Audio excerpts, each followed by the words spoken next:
आज अगर ये बेटियां खुद को विसर्जित करने, खुद जल समाधि लेने गई होती, तब भी जूनागढ़ के नवाब नरेंद्र मोदी पर कोई फर्क नहीं पड़ता।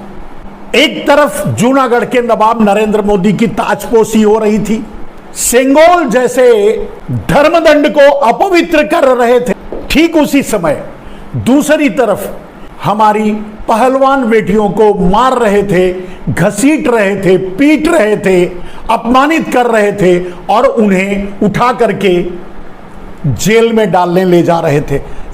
मैं शुरू से ही कह दिया था कि बृजभूषण की गिरफ्तारी नहीं होगी, इन बेटियों की गिरफ्तारी होगी। ये बेटियां जेल में डाल दी जाएंगी, इन बेटियों को गोलियों से भून दिया जाएगा, कुछ भी हो सकता है, लेकिन बृजभूषण की गिरफ्तारी नहीं हो सकती। जब कुछ दिनों तक धरना प्रदर्शन करके वापस चली गई थी, इनके बरगलाने से इतने महीनों तक बैठी रही, तब भी मैं बार बार यही कहता रहा कि जूनागढ़ के नवाब नरेंद्र मोदी पर कोई फर्क नहीं पड़ता। उन बेटियों ने अपने मेडल्स को इकट्ठा करते हुए, उसे बैग में डालते हुए, रोते रोते जो उन्होंने देश के सामने रखा, मैं नहीं समझता कि कोई भी कठोर से कठोर इंसान द्रवित ना हुआ होगा। लेकिन चोरों, लुटेरों, गोरों, मुगलों की गुलामी झेलने वाले भारत के महान नागरिक, उन पर भी कोई असर होने वाला नहीं था। ज्यादातर लोगों पर, कुछ लोग तो द्रवित हैं, उनके साथ मरने के लिए और विसर्जित होने के लिए तैयार हैं। उन्होंने लिखा है, शायद विनेश फोगाट और साक्षी मलिक, उन लोगों ने पत्र भी लिखा है जिसमें यह कहा है कि गंगा हमारी मां है और इस धरोहर को मां के अलावा किसको दिया जा सकता है। इसलिए मैं कह रहा हूं कि इससे उचित कोई निर्णय नहीं हो सकता था। समझाने बुझाने के बाद शायद उन्होंने नहीं किया, मैं तो कहता हूं उन्हें कर देना चाहिए था, क्योंकि अगले 5 दिन या अगले 10 दिन जो भी जितना भी समय ले लें, उनके पास उन्हें इन मेडलों को गंगा में विसर्जन करने के अलावा कोई रास्ता नहीं है। अंतर्राष्ट्रीय खिलाड़ी बेटियां रोते गाते विलखते खुद जल समाधि ले लेती, तब भी जूनागढ़ के नवाब नरेंद्र मोदी पर कोई फर्क नहीं पड़ता और बृजभूषण की गिरफ्तारी नहीं होती, नहीं होगी और आगे भी कभी नहीं होगी। जिस दिन लगेगा कि वो कुर्सी उनकी गद्दी जा रही है, सेंट्रल विस्टा में अब वो नहीं बैठ पाएंगे, अब यहां नहीं आ पाएंगे, उस दिन वो वही करेंगे जो उस समय 1947 में जूनागढ़ का नवाब किया था, कर रहा था, कोशिश किया था। हालांकि कर ये भी नहीं पाएंगे, लेकिन कोशिश करेंगे। टुकड़े टुकड़े गैंग का असली सरदार तब पता चलेगा कौन है चौकीदार और कौन है सरदार। और वो सब कुछ आज भी हो रहा है जो 70 साल में नहीं हुआ।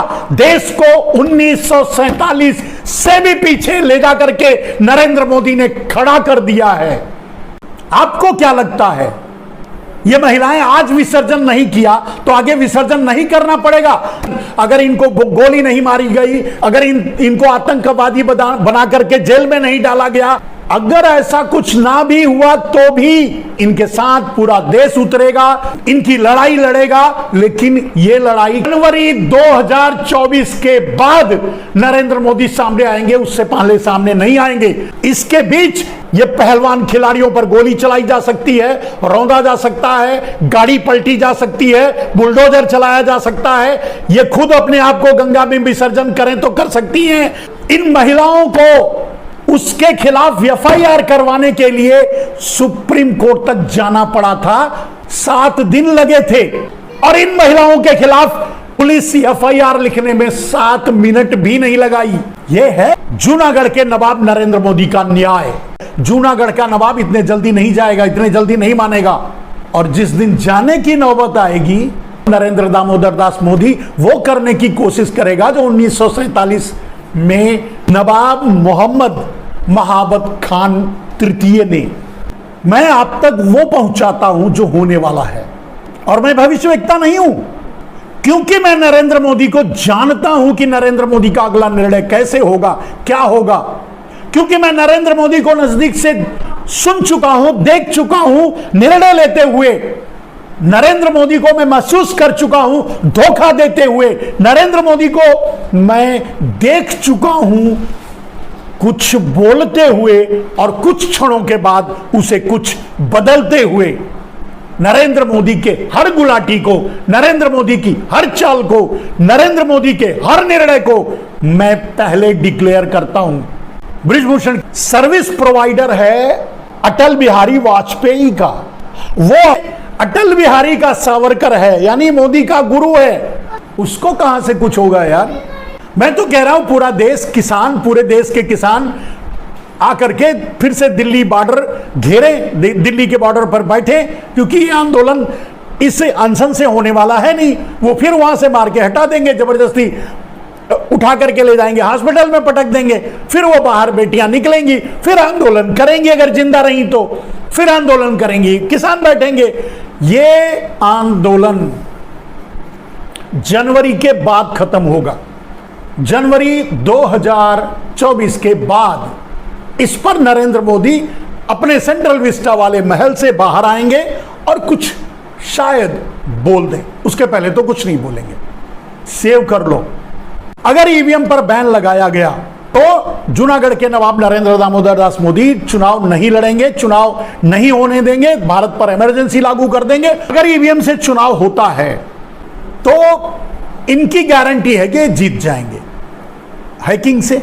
को ना लगे कि नरेंद्र मोदी ईवीएम से जीते हैं तो उसके लिए क्या करेंगे? मिजोरम जैसी घटनाएं, यानी पूरे देश में दंगे करवाना या फिर मिलिट्री पे हमले करवाना, पीओके पर फ्रेंडली फाइट, ऐसे कह सकते हैं, मिलिट्री फाइट करेगी। मिलिट्री तो लड़ेगी, मिलिट्री तो मरने के लिए होती है, मिलिट्री मारेगी, मरेगी, मिलिट्री जीत भी सकती है, जीतेगी भी, लेकिन इनका उधर से मिला जुला रहेगा कुछ अंडरस्टैंडिंग, सिर्फ माहौल क्रिएट करने के लिए कि मोदी है तो मुमकिन है। महाकाल लोक परलोक हो गया और डेफिनेटली उसको बनाने वाला कोई और हो ही नहीं सकता। बिना नरेंद्र मोदी का साथी है तो चोर भी होगा, फ्रॉड भी होगा। आपने मोरवी का तो सुना होगा, पुल ही गिर गया, सारा घोटाला हो गया, अब वो क्या अब तक गिरफ्तार हुआ? कहां है वो? पेटेंट है नरेंद्र मोदी का भ्रष्टाचार में। तो महाकाल के महालोक में भी महामित्र महाकाल को भी ठग लिया। मात्र 30 किलोमीटर की स्पीड से चल रही आंधी में परलोक हो गया। जूनागढ़ के नवाब नरेंद्र दामोदर दास मोदी के नाम से बना हुआ स्टेडियम, जिसमें झमाझम बारिश में बिना एक बूंद पानी गिरे क्रिकेट करवाए जा सकते हैं, खेल करवाए जा सकते हैं, वो बह गया। अब अहमदाबाद में वो स्टेडियम है तो घोटाला नहीं होगा, ये सवाल ही नहीं उठता। महाकाल का महालोक परलोक सिधार गया। नवाब नरेंद्र दामोदर दास मोदी स्टेडियम बह गया। इसी तरह की किसी छोटी आंधी में सेंट्रल विस्टा भी जमींदोज हो जाएगा, एकदम क्लियर मैदान, क्योंकि वो भी डेफिनेटली अडानी अंबानी ही कोई बनाया होगा। तो भाई पुराना जो अपना है संसद भवन, उसे संभाल के बचा के रखिएगा, वो अडानी अंबानी को बिक न जाए, क्योंकि बैठने का वही जगह बचा रहेगा। अगर ये गिर गया तो, अगर ये बह गया तो क्या करोगे? कहां बैठोगे? कैसे सरकार चलेगी? अगर बदली तो सेंट्रल विस्टा में तो संसद नहीं चलेगी। पूरे देश के नेताओं से ये मेरी गुजारिश है कि अपना संसद भवन बचा के रखना। सेंट्रल विस्टा तो संसद भवन है नहीं, ये तो जूनागढ़ के नवाब नरेंद्र दामोदर दास मोदी का राज्याभिषेक हुआ है, उनका तो उनकी राजगद्दी है। अगला सेंट्रल विस्टा गुजरात में बनेगा या अभी बनेगा या बाद में बनेगा, खैर ऐसे बहुत कुछ होगा, वो देखते जाइए। अभी बोलने से कोई फायदा नहीं है, क्योंकि इतनी ऊंची बातें आप जल्दी समझ नहीं पाएंगे। मैं आपके बुद्धि पर कोई सवाल नहीं उठा रहा हूं, आप विवेकशील हैं, समझदार हैं, बुद्धिमान भी हैं। सवाल यही है कि क्या आप अगले 1000 साल गुलाम रहने की तैयारी में जुट गए हैं जूनागढ़ के नवाब नरेंद्र दामोदर दास मोदी के साथ, या इस देश को आजाद कराएंगे? कांग्रेस का महत्व लोग समझने लगे हैं और फिर से कांग्रेस की ओर लौटने लगे हैं। मेरे देशवासियों, अब लौट चले। कब तक रहोगे नवाब नरेंद्र मोदी के जूनागढ़ में? एक दिन तो आना ही पड़ेगा अपने अपने घर में। कांग्रेस अपना घर है और नरेंद्र मोदी जूनागढ़ के नवाब। मैं सत्य का पुजारी हूं, सच बोलता हूं, सच को झेलता भी हूं, लेकिन फिर भी सच बोलता हूं। अगर आप सच की इज्जत करते हैं तो लोगों तक पहुंचाइए। अगर आप सच की इज्जत करते हैं तो मेरे साथ जुड़िए। मेरा YouTube है, उसे ज्वाइन कीजिए।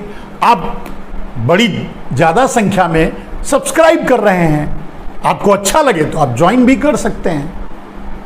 हमें रोटी नहीं खानी है, लेकिन हमें सच को लोगों तक पहुंचाने के लिए अधिक से अधिक व्यवस्थाएं बनानी है, जिसके लिए आप अगर चाहें तो ज्वाइन कर सकते हैं। नाम मेरा है मनमोहन मिश्रा, लेकिन चैनल मेरा नहीं, चैनल आपका है। जय हिंद।